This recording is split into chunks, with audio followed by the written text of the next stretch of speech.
Welcome to Book Spectrum. I'm your host, Chris Cordani. This is where we bring you longtime writers and new authors from varied professions across the spectrum.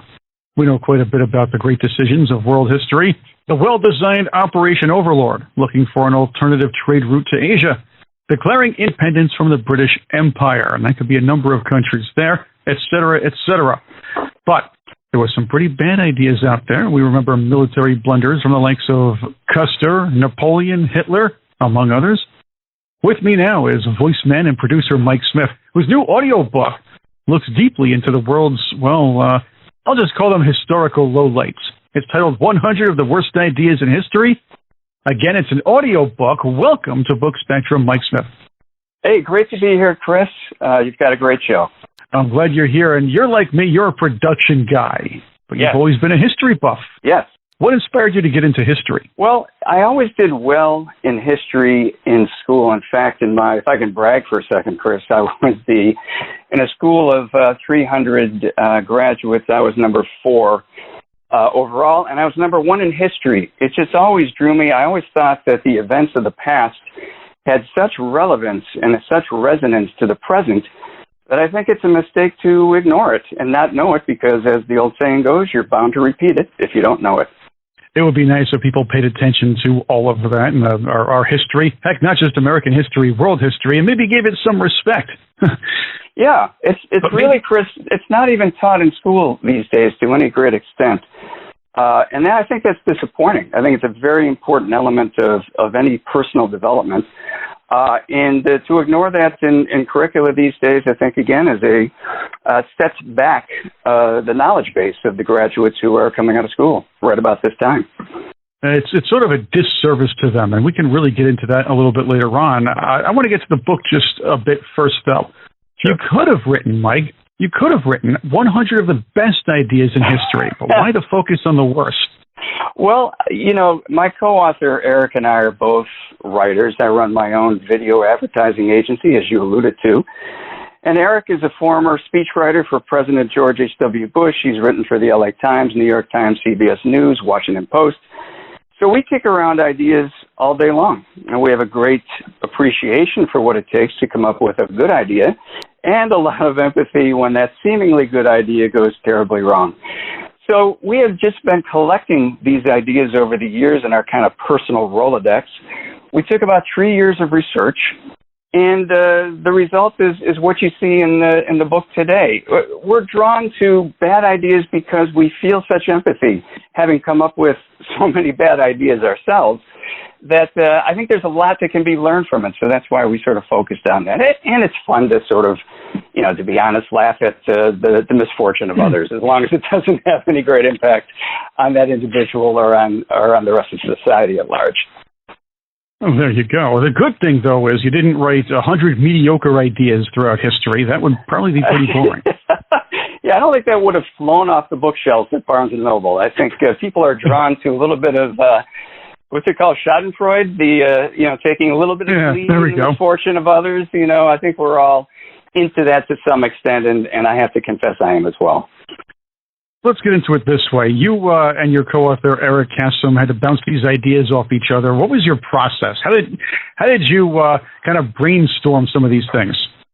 Well, interestingly, it sort of started at a party at my house, and we were kind of gathered around the kitchen island, and yes, the adult beverages were flowing, and what happened is I would say, "Hey, have you heard the one about?" It's a little bit of the Cliff Clavin kind of syndrome from the TV show Cheers, where there's always a guy at the end of the bar who's got a story, right? And everybody at the bar listens, and then they want to top it. So he and I went back and forth. Have you heard the one about this? Have you heard the one about that?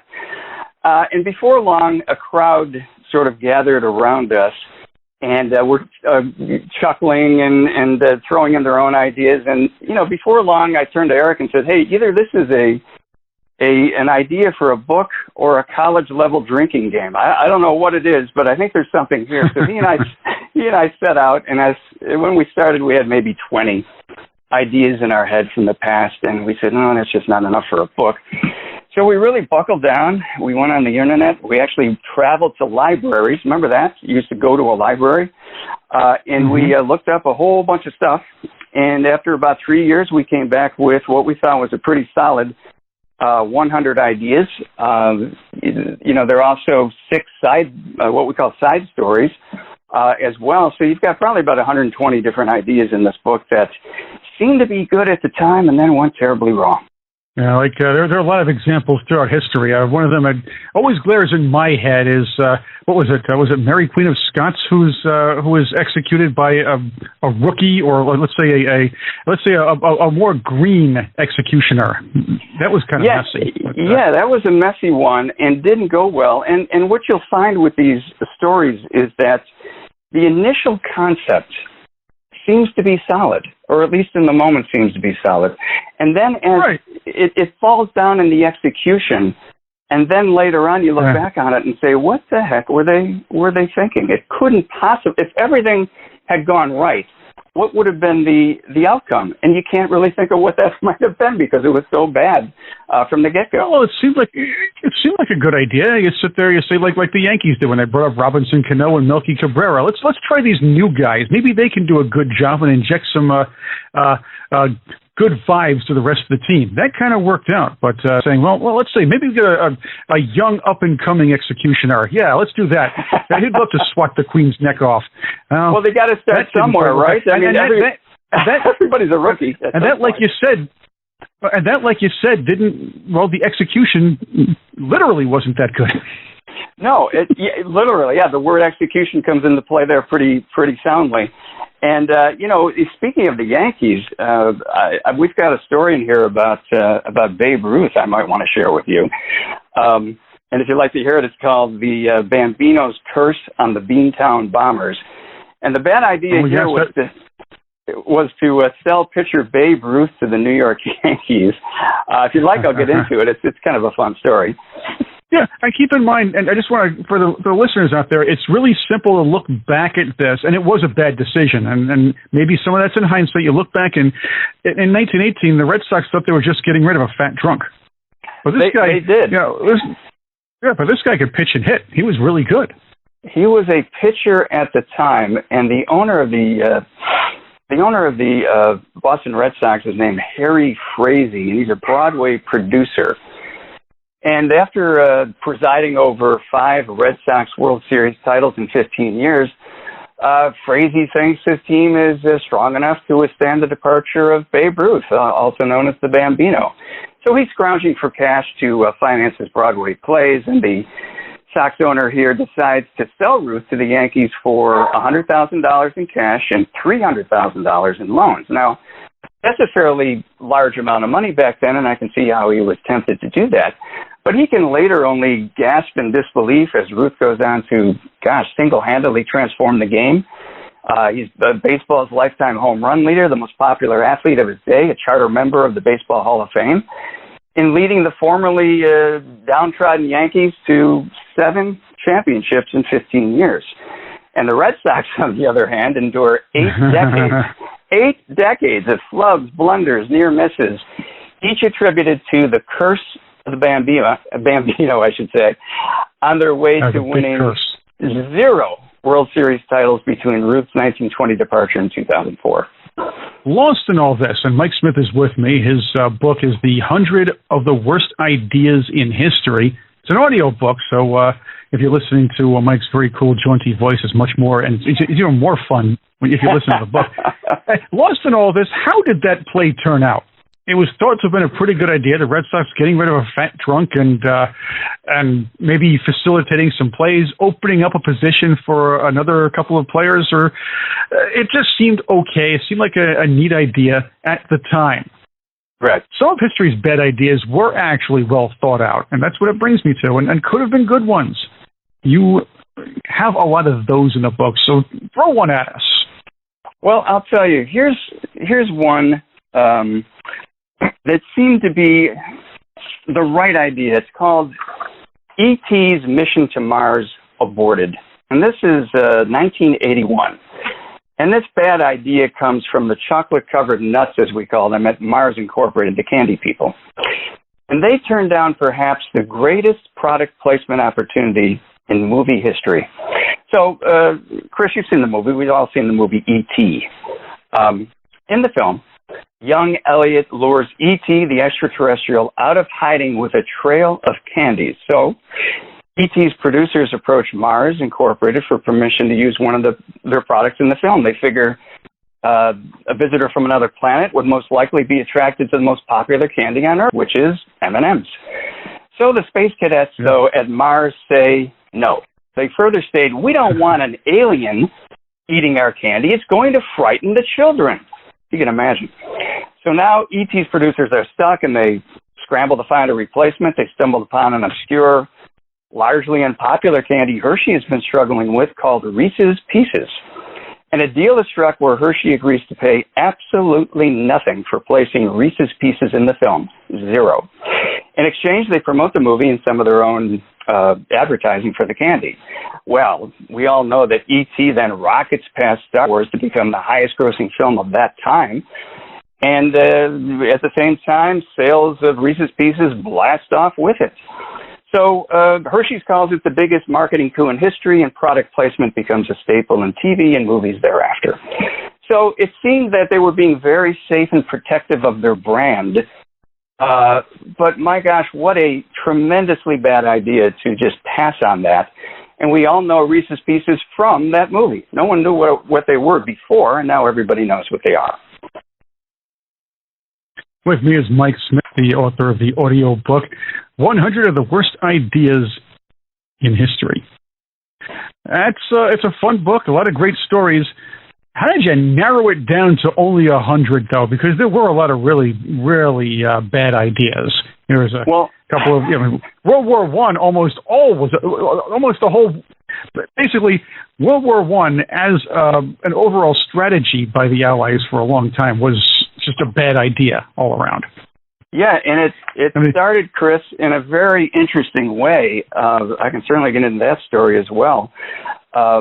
We call it a confused chauffeur starts a world war.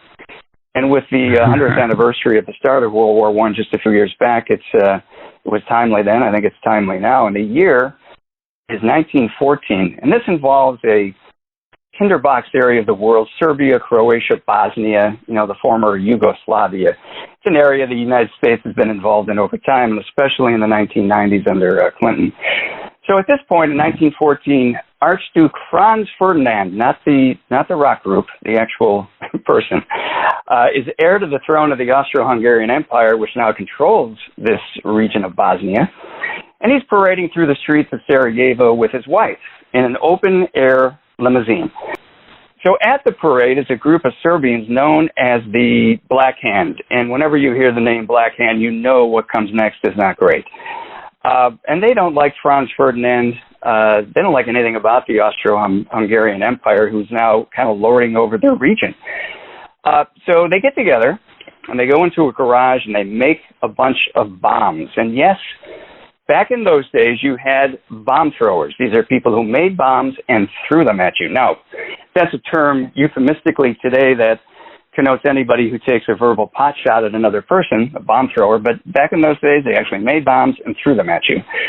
So the Black Hand militants take a bomb, and they toss it at Franz Ferdinand as his motorcade passes. It misses him, but it hits some of the spectators who are standing along the parade route, and it injures about 20 to 50 people. And out of the goodness of his heart, Franz decides later that day to visit these victims of the bomb blast in the hospital and maybe offer his support and consolation. So he instructs, and here comes the bad idea, he instructs his limo driver to head for the local hospital. Again, bad idea. The driver has no idea where he's going. He takes a wrong turn and comes to a stop on what is essentially a dead-end street. And it's right in front of a sandwich shop. Inside the sandwich shop is one of the would-be assassins from earlier that day. He's chewing on a sandwich and looks out the window, and to his utter astonishment, he sees Franz Ferdinand sitting at a dead stop right there in front of him. The guy he was trying to throw a bomb at earlier that day is right there. So kind of like Dirty Harry in the movie where he's got a hot dog in one hand and a Magnum in the other.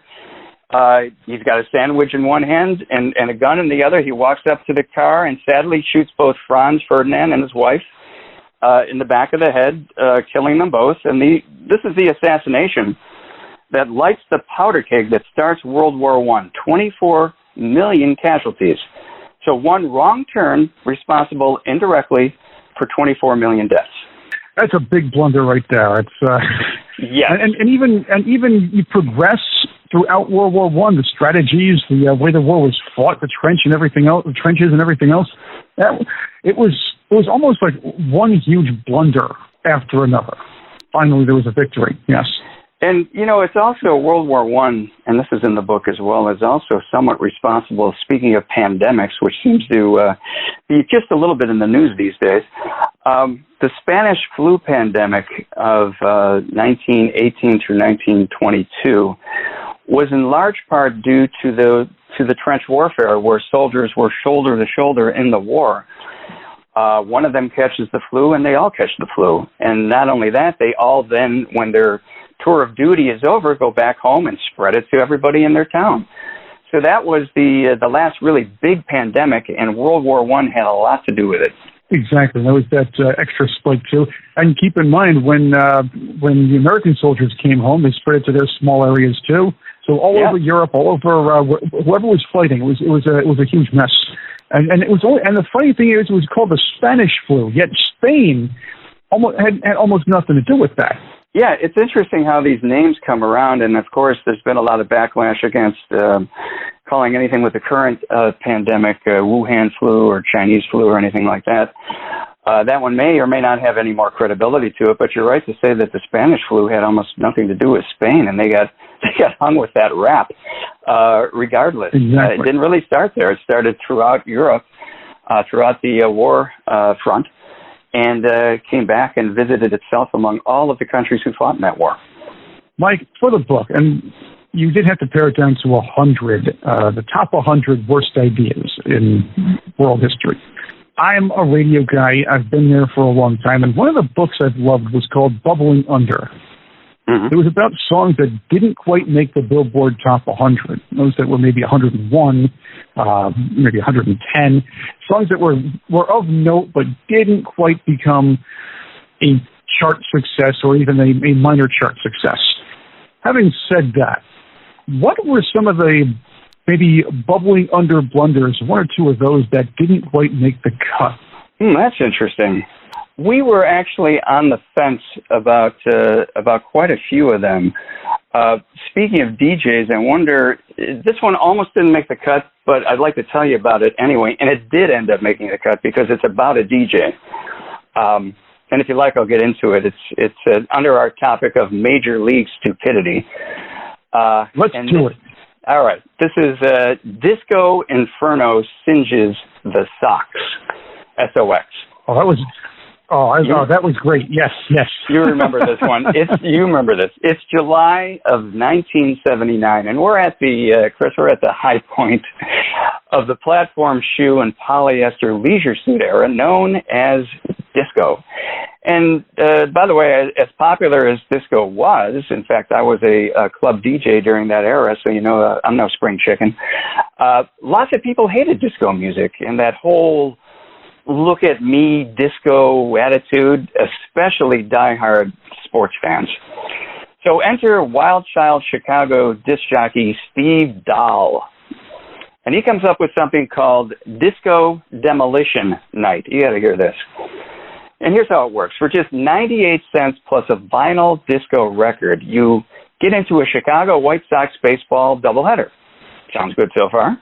And between games, Dahl collects up the records, piles them up in the outfield, then uses explosives to blow them to smithereens. Here's the problem.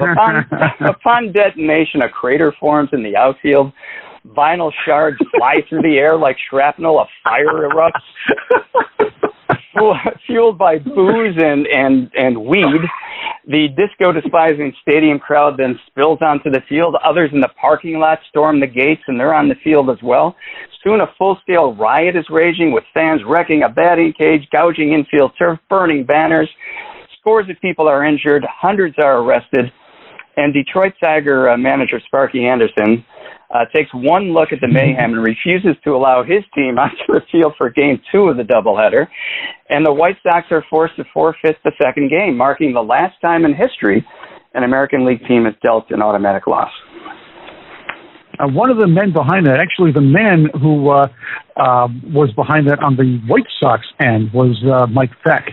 And yes. As you know, Mike Beck is the son of the great Bill Beck, and both of them were famous for coming up with interesting gimmicks, interesting things to do when it came to making a baseball game or the experience at the stadium a bit more interesting. Those are real promo guys, and you think that might have been a good idea, except for the fact that you destroyed your field.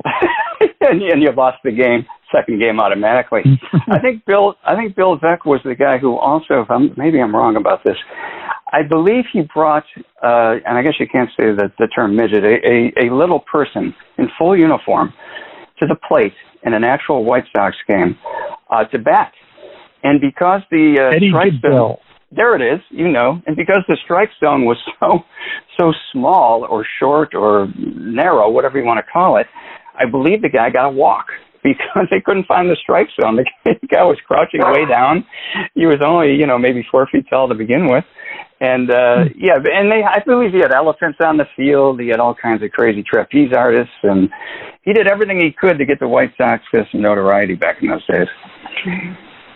Also, Eddie Goodell he was told not to swing in no uncertain terms, and he wore number 1-8, by the way. He's the only guy to ever wear number 1-8, or wear a fraction of his number.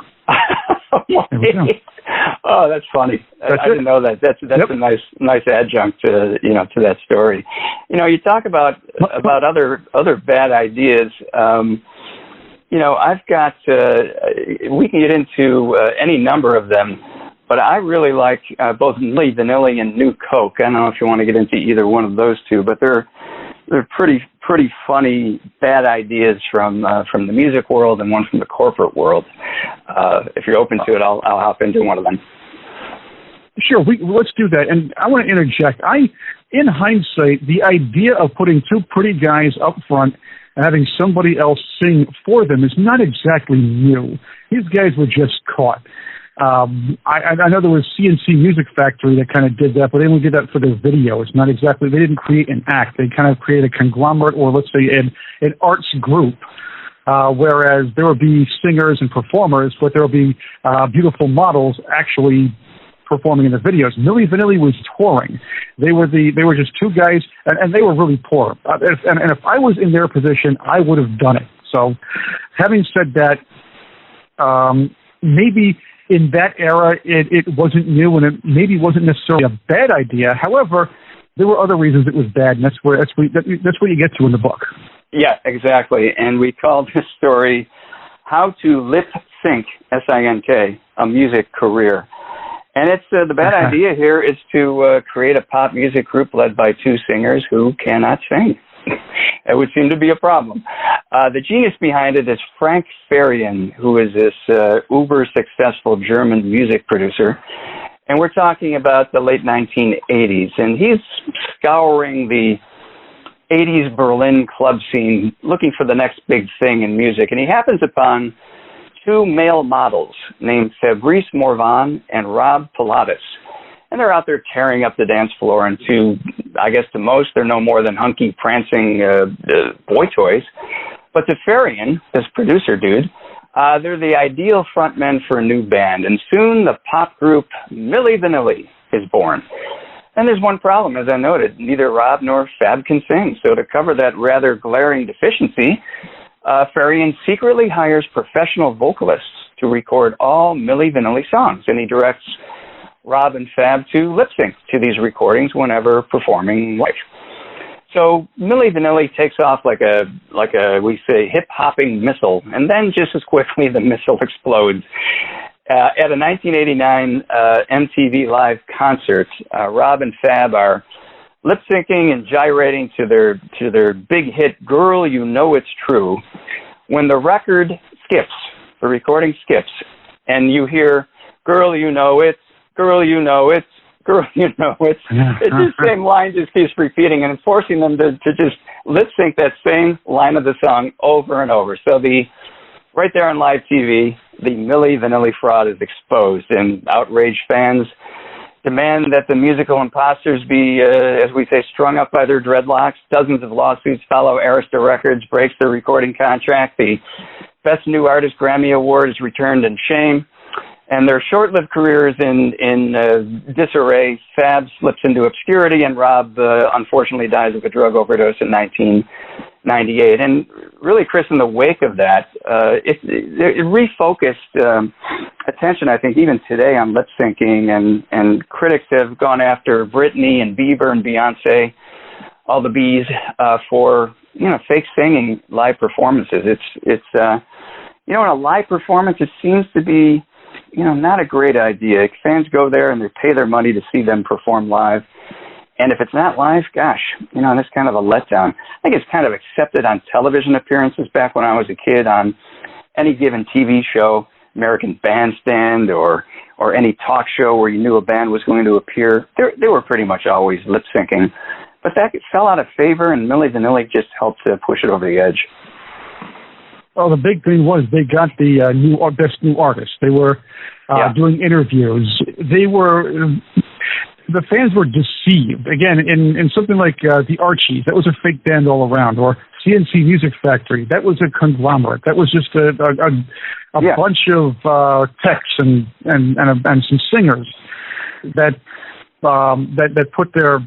put everything together, and it was known that models were the ones performing the videos, that sort of thing. So that they weren't lying to you during live shows. That's what I'm trying to say. Yeah. Whereas, you were told that these guys were actually singing. Lip syncing, again, if you think about that, that's what got Ashley Simpson in trouble when she was lip syncing at Saturday Night Live. But it was acceptable before Milli Vanilli. It was to a large extent, and I think it fell out of favor because of frankly the cost of live event tickets, live concert tickets is so high these days that when you go there, you're expecting to see a live show, not the record that you already own and that you can listen to in your car or when you're jogging. You want to hear them give it a shot and then evaluate if it's as good as, better than, different, in what way, interesting, as opposed to the record. The only thing you don't want to do is you don't want to hear those auto-tune people try to sing live. Oh. They're terrible. No. And they have to lip sync. But I think but even so, it's a dead giveaway that they're manufactured because of the auto-tune. We can certainly debate that kind of a concept to take somebody who can't really sing well and then not lip sync, but rather process their voice in a way that makes them sound different from the inherent talent that they have. I don't know. Is that untruth in advertising? Is that a bait and switch? Maybe. But I guess at the end of the day, the end product is what's important to most people. And if they like the way it sounds, maybe they don't care how the sausage got made. Exactly. Mike Smith is the author of, I say definitely the co-author of the book, 100 of the Worst Ideas in History, but it's an audio book. You get to hear the cool voice of Mike Smith, and that's going to be a lot of fun. A lot of cool effects in there, things like that. So it's a really great listen. I want to note something we talked about before, and it's important to take away a bunch of things from this book. One of them is we should learn from history. I do note the way education, academics, and pop culture has degenerated quite a bit in the U.S. is in direct correlation with a complete disinterest and, in many cases, disregard for history. That's why we're seeing statues being pulled down, certain things, history being rewritten, if you will, even by major newspapers. I suppose ignorance is bliss, but that's not going to help when it comes to making decisions in the future, is it? I think you're right, and one of the reasons that we did the book was to, I guess, on the altruistic side, we're donating at least a copy of the book for every book we sell to local schools here in Southern California, in an effort to at least do some small part to reinvigorate the knowledge of, interest in history. And we think if we do it in the infotaining, shall we say, way that we're doing it with both the printed book and the audio book, that maybe it will stimulate some additional interest. And to bookend it back, pardon the pun, to where we were at the start of this conversation, it's important to know it. I think history comes in handy every day in my personal life and in my business when I'm dealing with people from other countries and people from other parts of this country. It's important to sort of know a little bit of the background of their culture and their mores and their language. And I think not knowing that puts you at a real disadvantage. So that's why we're making those donations to schools. We're also planning, Chris, real quick, to put together a traveling roadshow with these stories and with audiovisual accompaniment that would travel to groups and schools. And again, in the interest of pioneering some new interest in history. Maybe a nice, fun presentation of American and world history to young people will make them more interested and appreciate it.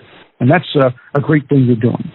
Yeah, I think, not to get too esoteric about this, but I think when you teach history based on what we call dead guys and dates, it has very little resonance with a young mind.